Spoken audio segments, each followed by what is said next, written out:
পিতা, পুত্র এবং পবিত্র আত্মার নামে আমেন। সকলকে এভরিডে মান্না প্রোগ্রামে স্বাগত জানাই। সকলকে জয় যিশু।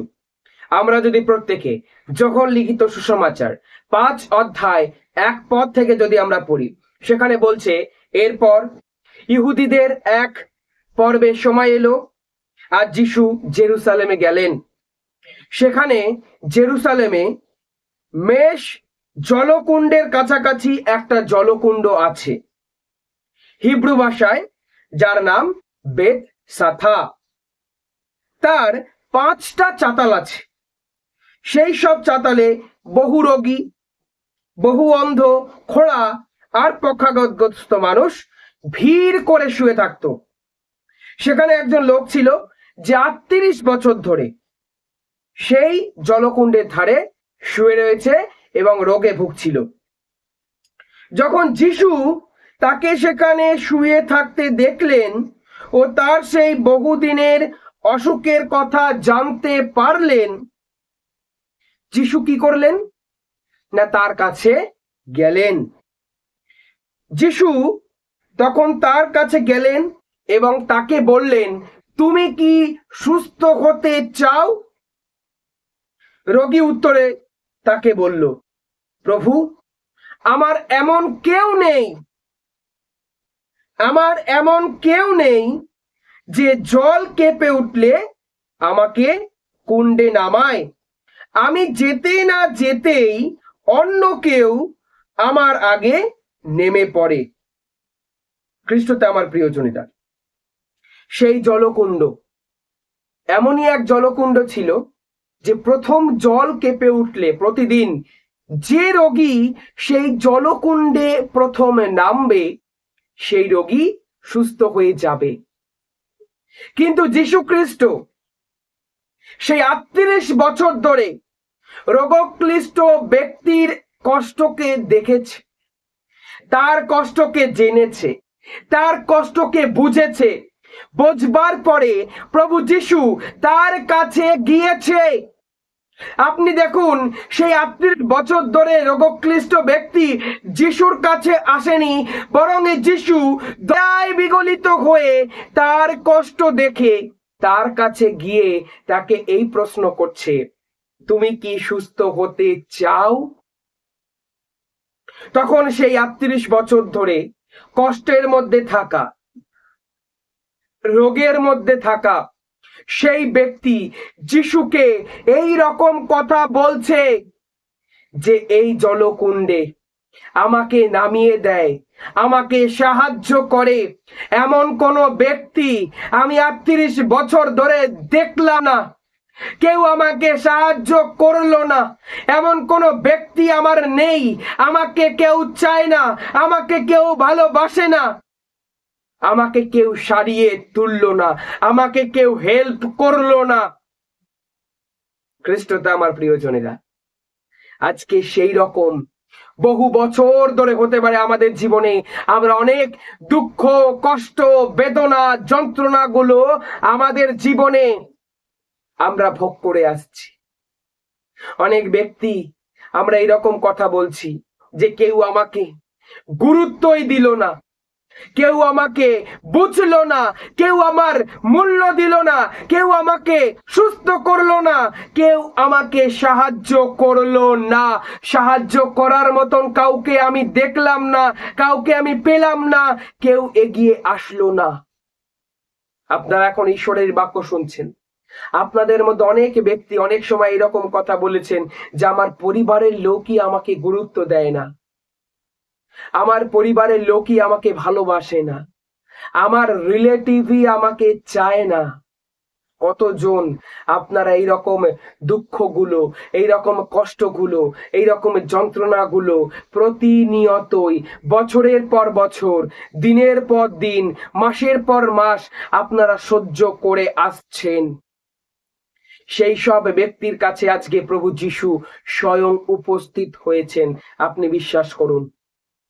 যেইভাবে 38 বছর ধরে সেই ব্যক্তি দুঃখ কষ্টের মধ্যে ছিল, সেই ব্যক্তি দুঃখ কষ্টকে প্রভু দেখে তার কাছে, তার সামনে পৌঁছেছে, তার সঙ্গে কথা বলেছে, সেই রকম আপনার জীবনেও এখন প্রভু যীশু খ্রিস্ট আপনার সামনে দাঁড়িয়ে আপনার সঙ্গে কথা বলছে। এবং আপনাকে ঈশ্বর কি বলছে আজকে শুনুন। আপনি হয়তো এতদিন ধরে বলেছেন যে আমাকে কেউ চায় না, আমাকে কেউ দেখে না, আমাকে কেউ ভালোবাসে না। খ্রিস্টতে আমার প্রিয়জনেরা, কিন্তু প্রভু যীশু আপনাকে চায়। প্রভু যীশু আপনাকে মূল্য দেবে, প্রভু যীশু আপনাকে বুঝবে, প্রভু যীশু আপনাকে গুরুত্ব দেবে, প্রভু যীশু আপনার প্রার্থনা শুনবে। কত ব্যক্তি এরকম কথা বলেন যে আমার কথা কেউ শুনতে চায় না, কিন্তু যীশু আপনার কথা শুনবে। এই পৃথিবীতে মানুষ হতে পারে আপনাকে শোনে না, কিন্তু যীশু আপনাকে ভালো করে শুনবে, ধ্যান দিয়ে শুনবে। আপনার কথা শুনলে এই পৃথিবীতে হতে পারে অনেকে মানুষ বিরক্ত প্রকাশ করে। অনেক ব্যক্তি এরকম কথা বলে যে আমি যেই মাত্রই কথা বলি আমার প্রিয়জনেরা বিরক্ত হয়ে যায়, তারা মন দিয়ে শোনে না আমার কথা। কিন্তু যীশু আজকে তাদেরকে বলছে যে আপনি তার কাছে এসে যখন কথাগুলো বলবেন, আপনার জীবনের কথাগুলো বলবেন, আপনার পরিবারের কথাগুলো বলবেন, প্রভু যীশু বিরক্ত ব্যবহার করবে না, সে বিরক্ত হবে না, সে ক্লান্ত হয়ে যাবে না আপনার প্রার্থনায়, সে ক্লান্ত হয়ে যাবে না আপনার কথায়, বরং সে আরো খুশি হবে। এরকম একজন ব্যক্তির কথা বাইবেলে রয়েছে প্রিয়জনেরা, যে কিনা সমস্যার মধ্যে পড়লো। তার পাশ দিয়ে যাজক হেঁটে গেল, তার পাশ দিয়ে লেবীয় হেঁটে গেল, কিন্তু কেউ তাকে সেই সমস্যা থেকে উদ্ধার করলো না, কেউ তাকে সেই সমস্যা থেকে সাহায্য করলো না, তার জীবনে সাহায্য করবার মতন কেউ ছিল না। এইরকম একজন ব্যক্তির কথা আমরা জানতে পারবো লূক লিখিত সুসমাচার 10 অধ্যায় 30 পদ থেকে আমরা যদি পড়ি। সেই ব্যক্তি জেরুসালেম থেকে নেমে আসছিল। লূক লিখিত সুসমাচার 10 অধ্যায় 30 পদ থেকে পড়লে আমরা জানতে পারবো একজন লোক জেরুসালেম থেকে জেরিকোতে নেমে যাচ্ছিল।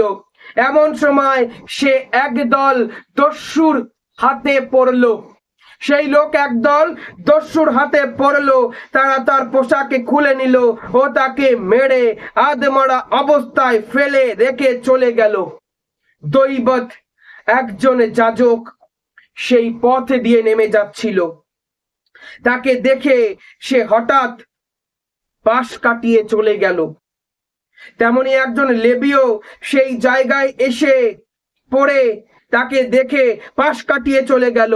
কিন্তু একজন সামারীয়, যে কিনা তার শত্রু বলতে পারেন, যে কিনা তার বংশের লোক নয়, তার গোষ্ঠীর লোক নয়, তার রাজ্যের লোক নয়, অন্য এক জায়গা থেকে আসা ব্যক্তি, সেই সামারীয় সেই রাস্তা দিয়ে যাওয়ার সময় দয়ায় বিগলিত হলো তার উপর, তার কষ্ট দেখে দয়ায় বিগলিত হলো এবং তাকে কি করলো, তাকে তার ক্ষতস্থানগুলো, যেখানে যেখানে সেই দস্যুরা তার সারা শরীরে ক্ষত করে দিয়েছিল, সেই ক্ষতস্থানগুলো সে পরিষ্কার করে দিল, আঙুর রস দিয়ে পরিষ্কার করে দিল। এবং শুধু তাই নয়, তাকে তার সে যেই বাহনে করে এসেছিল সেই বাহনে তাকে বসালো এবং তাকে হসপিটাল অর্থাৎ সরাইখানায় তাকে নিয়ে গেল। এবং সেইখানে সেই সরাইখানার মালিককে গিয়ে কিছু টাকা দিয়ে বলল, এর সেবা যত্ন করো, পুরোটা সেবা যত্ন করো,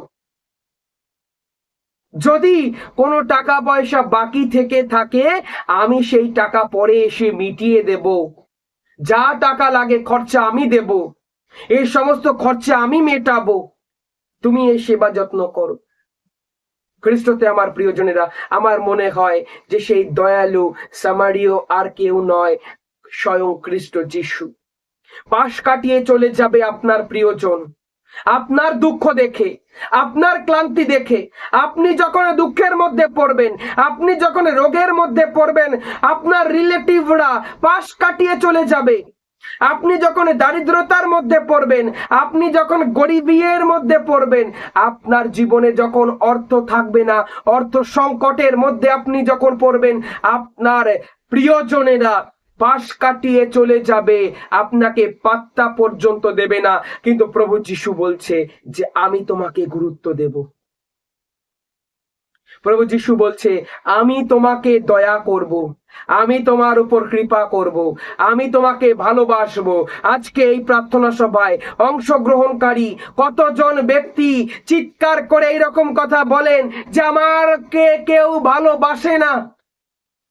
কতজন বলেন? আজকে যিশু তাদের জন্য ঈশ্বরের বাক্য দ্বারা তিনি বোঝাচ্ছেন। যিশুর ক্রুশের দিকে একবার তাকান, এই ক্রুশের দিকে একবার তাকান। আপনারা দেখেছেন এই ক্রুশ, এই ক্রুশে আপনার প্রভু সেই খ্রিস্ট যিশু তিনি ক্রুশবিদ্ধ হয়েছেন আপনার জন্য বিনা স্বার্থে। তার কারণ তিনি আপনাকে ভালোবাসে, তিনি ভালোবাসে, তাই আপনার জন্য জীবন দিয়েছে। খ্রিস্টতে আমার প্রিয়জনেরা, ঈশ্বর তার পবিত্র বাক্যে রোমিও তার 5 অধ্যায় 8 পদে আমাদেরকে মনে করিয়ে দিচ্ছেন, যারা যারা আমরা বলি যে আমাকে কেউ ভালোবাসে না, ঈশ্বর তাদেরকে এইরকম কথা বলছে। কিন্তু ঈশ্বর আমাদের প্রতি তার ভালোবাসার প্রমাণ করেছেন। কি রকম প্রমাণ জানেন? কেননা আমরা যখন পাপী ছিলাম তখন খ্রিস্টই আমাদের জন্য মরলেন, খ্রিস্টই আমাদের জন্য ক্রুশবিদ্ধ হলেন। তাই এতদিন যারা যারা বলছিলেন যে আমাকে ভালোবাসার মতন কেউ নেই, প্রভু যিশু আজকে তাদের বলছে আমি আছি, আমি তোমাদের ভালোবাসবো। এতদিন যারা যারা বলছিলেন আমাকে দয়া করার মতন কেউ নেই, আমার কথা শুনবার মতো কেউ নেই, আমাকে বুঝবার মতো কেউ নেই, আমাকে জানবার মতো কেউ নেই, কিন্তু যিশু খ্রিস্ট আজকে বলছে তিনি আপনাকে বুঝবেন, তিনি আপনাকে জানবেন। আপনারা এতদিন যারা যারা বলছিলেন কেউ আমাকে চায় না, প্রভু যিশু বলছে আমি তোমাকে চাই। প্রভু যিশু বলছে আমি তোমাকে চাই। প্রথম পিতর 2 অধ্যায় 4 পদ আমার সঙ্গে সঙ্গে খুলুন। সেখানে বলছে যে মানুষের চোখে আপনি হতে পারে উপেক্ষিত, মানুষের চোখে আপনি হতে পারে লাঞ্ছিত, মানুষ হতে পারে আপনাকে দূর দূর করে তাড়িয়ে দিচ্ছে, মানুষ হতে পারে আপনার সাথে দুর্ব্যবহার করছে, কিন্তু যিশু আজকে আপনাকে আপনার পূর্ণ সম্মান ফিরিয়ে দেবে। যিশু আজকে আপনাকে মূল্য দেবে, যিশু আজকে আপনাকে ভালোবাসবে, যিশু আজকে আপনাকে বুকে টেনে নেবে, যিশু আজকে আপনাকে দয়া দেখাবে। সেখানে বলছে মানুষের দৃষ্টিতে উপেক্ষিত কিন্তু ঈশ্বরের দৃষ্টিতে বেছে নেওয়া মহামূল্যবান। কি বলছে? মানুষের দৃষ্টিতে উপেক্ষিত ছিলে হয়তো তুমি, কিন্তু এখন এই মুহূর্তে তুমি ঈশ্বরের চোখে, ঈশ্বরের দৃষ্টিতে তুমি বেছে নেওয়া। তোমার মূল্য ঈশ্বর মহা দিচ্ছে। ঈশ্বর বলছে তুমি মহামূল্যবান, মহামূল্যবান। জীবন্ত প্রস্তর সেই প্রভুর কাছে তুমি এগিয়ে এসো। এতদিন যারা যারা কান্নাকাটি করে বলছিলেন যে আমার কোনো মূল্য নেই, তাদেরকে প্রভু যিশু আজকে মূল্য দিচ্ছে। প্রিয়জনেরা, আজকে খ্রিস্ট আপনাকে মূল্য দিচ্ছে, আজকে সেই স্বয়ং যিশু আপনাকে মূল্য দিচ্ছে। যিশু আপনাকে মূল্য দিয়ে বলছে আপনি তার কাছে মহামূল্যবান। যিশু বলছে আপনি তার কাছে মর্যাদার পাত্র। 2 করিন্থীয় আমরা যদি 12 অধ্যায় 9 পদ থেকে যদি আমরা পড়ি, সেখানে আমরা দেখতে পারবো পবিত্র বাক্য আজকে আমাদেরকে বলছে আমার অনুগ্রহ তোমার পক্ষে যথেষ্ট। ঈশ্বর বলছে আর তোমার কাছে দয়ার জন্য কারোর কাছে গিয়ে ভিক্ষা চাইতে হবে না যে আমাকে একটু দয়া করো। আমাকে একটু ভালোবাসো, আমাকে একটু সাহায্য করো। ঈশ্বর বলছে সেই কথা তোমাকে আর বলতে হবে না। তার কারণ প্রভু যিশু আজকে আপনাকে জানিয়ে দিচ্ছে যে তার দয়া, তার অনুগ্রহ, তার দেওয়া মূল্য আপনার জন্য যথেষ্ট। অনেক ব্যক্তি এরকম কথা বলেন যে আমার বাবা মা পর্যন্ত আমার মূল্য দেয় না, আমার বাবা মা পর্যন্ত আমাকে তিরস্কার করে, আমার বাবা মা পর্যন্ত আমাকে বাড়ি থেকে বের করে দিয়েছে, আমার হাজবেন্ড পর্যন্ত আমাকে বাড়ি থেকে বের করে দিয়েছে। অনেকে এরকম কথা বলেন যে আমার ছেলে মেয়েরা আমাকে চায় না, দূর দূর করে বৃদ্ধাশ্রমে রেখে দিয়ে চলে এসেছে। যিশু আজকে বলছে যে কোনো গর্ভধারিণী মা কি তার গর্ভের সন্তানকে ত্যাগ করতে পারে? তাকে ভালো না বেসে থাকতে পারে? তাকে দয়া না দেখিয়ে থাকতে পারে? ইসাইয়া আমরা যদি 49 অধ্যায় যদি 15-16 পদ দেখি, সেইখানে যিশু বলছে কোন গর্ভধারিণী মা, যে মা একটি শিশুকে গর্ভে ধারণ করেছে, সেই মা কি তার সেই শিশুকে ত্যাগ করতে পারে? কখনোই পারে না। যদিও বা সেই মা সেই শিশুকে ত্যাগ করে, তাকে মূল্য না দেয়, তাকে না ভালোবাসে, তাকে দয়া না দেখায়, যিশু বলছে আমি তাকে মূল্য দেব, আমি তাকে দয়া করব, আমি তাকে ত্যাগ করব না। আপনারা কতজন এই প্রার্থনা সভায় বসেছেন যে মানুষ আপনাদের ঘৃণা করে, আপনার পরিবারের লোক পর্যন্ত আপনাকে ঘৃণা করে, আপনার প্রতিবেশী আপনাকে ঘৃণা করে? কতজন প্রিয়জনেরা এই স্থানে এসে বসেছে? যিশু কি বলছে? যিশু বলছে তোমার মা যদি তোমাকে ত্যাগ করে, আমি তোমাকে ত্যাগ করব না। বলুন আমেন। এর থেকে বড় কথা আর কি হতে পারে প্রিয়জনেরা? যিশু বলছে মানুষ যদি তোমাকে ঘৃণা করে, তাহলে সে আমাকেই ঘৃণা করে। কোন মানুষ যদি তোমাকে তিরস্কার করে, সে আমাকেই তিরস্কার করে।